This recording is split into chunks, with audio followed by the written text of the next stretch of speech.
न सिर्फ़ु असांजे ज़िले जो इशू न आहे, सॼी सिंध छा मां चवां सॼे पाकिस्तान जो इशू आहे। जिते किथे बि सारियाल फसल आहे। रेट जो मां रिक्वेस्ट गवर्नमेंट के भी इहो कंदासीं त हिकु जेके इहे अॻे इदारा हूंदा हुआ जेके ॿाहिरि वठंदा ऐं उन्हनि खे अॻिते एक्सपोर्ट कंदा हुआ, उन्हनि खे एक्टिवेट कया वञनि। जीअं असां वटि सब्सिडी वारी ॻाल्हि जिते चऊं था त भाण तमामु महांगो आहे, उन में सब्सिडी ॾियणु खपे, उन में सहूलियत थींदी, उन में अवाम जे लाइ हिन हारी जी सर्वाइविंग हाणे इन ते भाण वञे थो वधंदो, अघु रहिजी था वञनि। इन जे लाइ असां बि रिक्वेस्ट कई आहे ऐं अवाम सां मां सॼो सिंध पाकिस्तान इन मामले में इहो ई इशू आहे त इन खे अॻिते खयो वञे ऐं हिन खे एक्सपोर्ट जो कयो वञे। छा वजह आहे जो असांजे अघु हूंदे ऐं उहे अघु किरिया आहिनि त का वजह हूंदी न, उहा वजह खे एड्रेस करणु खपे मसइले हल करणु। सर हिन वक़्तु जेको असां वटि कंबर ज़िले जी सूरत हाल आहे अमन अमान जी, उन हवाले सां तव्हां छा चओ था सर? कंबर ज़िले में असां जेको मां हिन महिल ताणी मां इन मामले में रिसेंटली बडियाड़ा में IG सां भी मीटिंग थी आहे इन इशू के बारे में। को चवे तो बाबा MNA MPA जी इन्फ्लुएंस आहे, उनखे पोस्टिंग ट्रांसफर अहिड़ी ॻाल्हि मूंखे सॼे सिंध में असांजे हिन ज़िले में त स्पेशली का अहिड़ी ॻाल्हि कान्हे जेको चऊं था त मुंहिंजो सूबेदार न आहे, फिलाणे जो रखियल आहे, कोन DSP।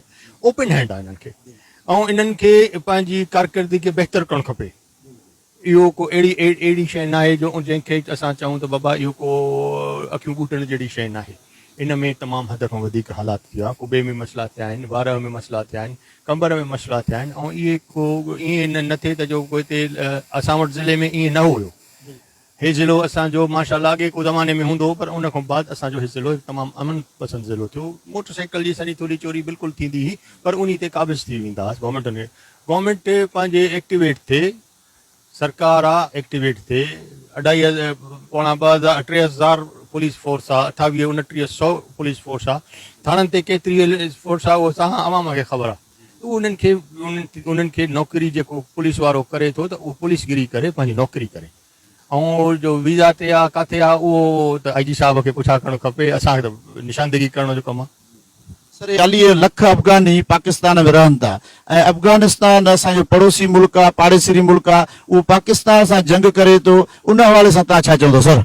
मां इहो चवंदुमि त अफ़गानिस्तान खे इहा सोच करणु खपे जो अफ़गानिस्तान जी सम्झो त हिकिड़े क़िस्म जी वजूद बचाइण जे लाइ पाकिस्तान हुयो, जंहिं अफ़गानिस्तान जे हर हंधि मदद कई, हर लिहाज़ खां, चाहे उहो मुजाहिदीन जे टाइम में हुई, चाहे उहे हिन इशू में हुई।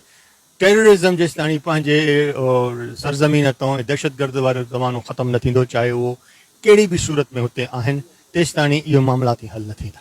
उन्हनि खे दहशतगर्दी ख़तमु करणु खपे।